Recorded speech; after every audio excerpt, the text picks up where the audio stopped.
Bonsoir et bienvenue dans le Miroir des Sports. Cette semaine, c'est Nicolas Granger qui sera en notre compagnie. Nicolas, bonsoir. Bonsoir.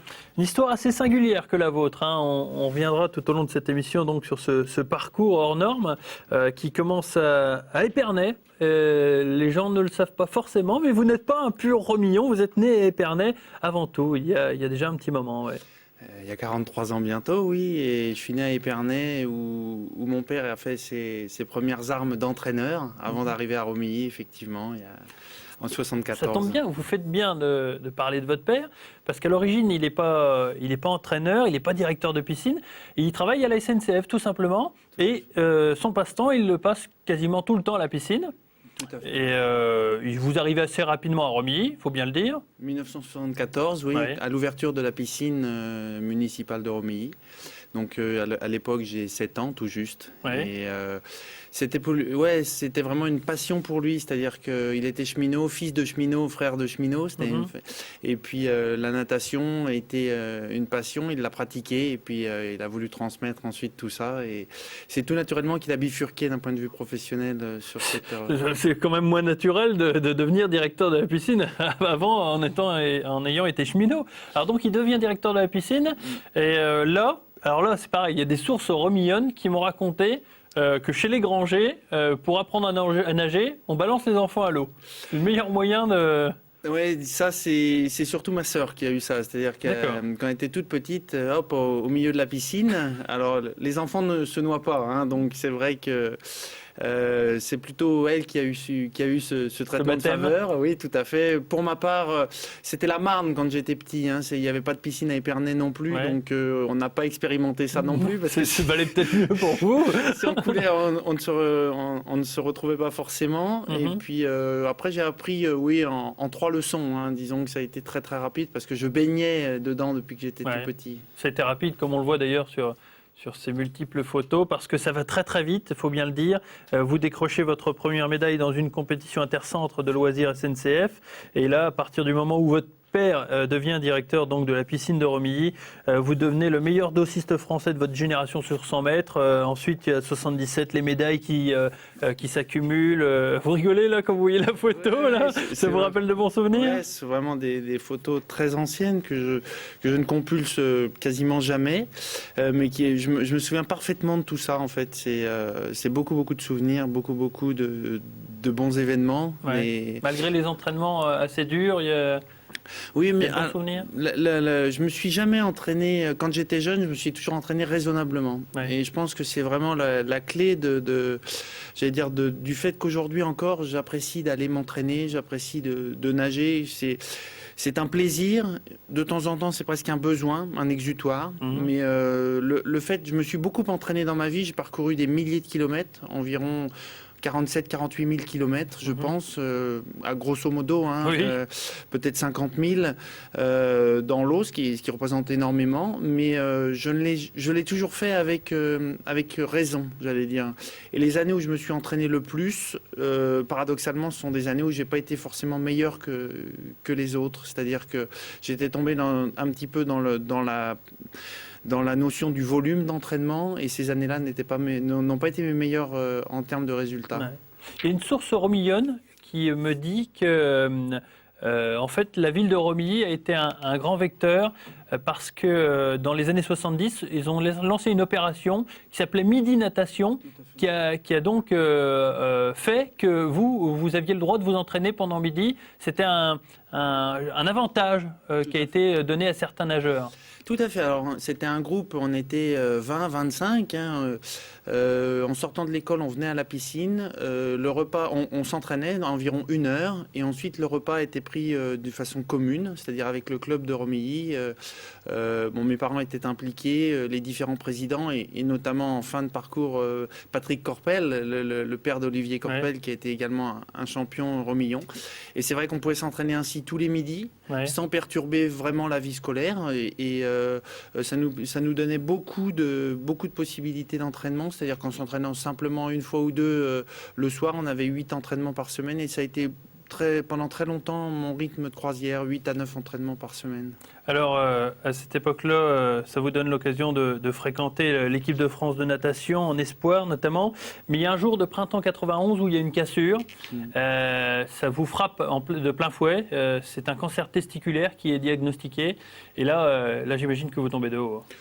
Je tombe de haut, mais j'allais dire, j'ai de la chance d'avoir fait du sport. Parce que depuis 1985, j'avais un suivi longitudinal qui est maintenant très à la mode dans le monde cycliste, mis en place par le docteur Gérardine, sommité en la matière. Et quand j'ai commencé à avoir des problèmes de santé, je me suis tourné tout naturellement vers Gérard, et c'est lui qui m'a diagnostiqué. On a réussi à faire un diagnostic assez tôt. Donc, j'allais dire, ça m'a permis de m'en sortir relativement bien. Et avec tout ce qui s'ensuit, la chimiothérapie. Tout à fait, avec les traitements adéquats. Mais c'est quand même, moi je dis que j'ai de la chance parce que d'une part j'ai été pris relativement tôt, d'autre part parce que quand ça m'est arrivé, les traitements étaient au point. 10 ans avant, les traitements que j'ai reçus n'existaient pas. Donc 10 ans avant, je n'aurais certainement pas survécu. Et avec j'allais dire, ce suivi longitudinal mis en place par Gérardine, plus les nouveaux traitements qui existaient, je m'en suis sorti très bien. Ouais, très bien. Vous avez ensuite choisi de parcourir un petit peu la France, j'ai envie de dire, puisqu'il y a eu Lyon, il y a eu Nancy, il y a eu plein de clubs. Ça a été une période de votre vie où vous avez beaucoup bougé. Oui, disons que j'étais resté très fidèle à Romilly pendant beaucoup d'années. Ensuite, j'avais passé quelques années au TOS Natation, dont j'étais l'entraîneur. Puis pour des raisons professionnelles, je suis rentré dans la fonction publique. Et à ce moment-là, j'ai eu une nomination en Ardèche. Il n'y avait pas réellement de club ardéchois qui était, j'allais dire, de bonne valeur. Donc j'ai un petit peu prêté mes services à droite à gauche, à Privas, à Avignon, à Nancy, où j'allais à chaque fois par amitié pour les entraîneurs, rendre un petit peu service sur les équipes interclubs et des petites choses comme ça. Nicolas, on a par téléphone un autre nageur qui a donc parcouru pas mal le ligne d'eau avec vous. Vous êtes avec nous, invité mystère ? Tout à fait. Tout à fait. J'imagine que vous êtes peut-être déjà reconnu. Vous avez été donc partenaire d'entraînement de Nicolas, mais je crois que vous avez été aussi son élève. Ah, bien sûr, oui. C'était pour moi un grand entraîneur et j'en garde un souvenir mémorable. Est-ce que vous avez reconnu l'invité mystère ? Sébastien Michon, Bibi, qui est le cachotier devrait être au ski. Hein. Voilà, oui, effectivement. Sébastien, c'est dans mon parcours d'entraîneur, j'allais dire, c'est l'athlète le plus doué que j'ai connu. C'est-à-dire que tout le monde le dit, mais moi je peux le dire en ayant été son entraîneur. Sébastien, c'était quelqu'un qui a fait des choses extraordinaires, qui avec son parcours à lui et ses aptitudes à lui, et notamment sa vision de la vie, c'est quelqu'un qui profite beaucoup, Sébastien, de l'existence.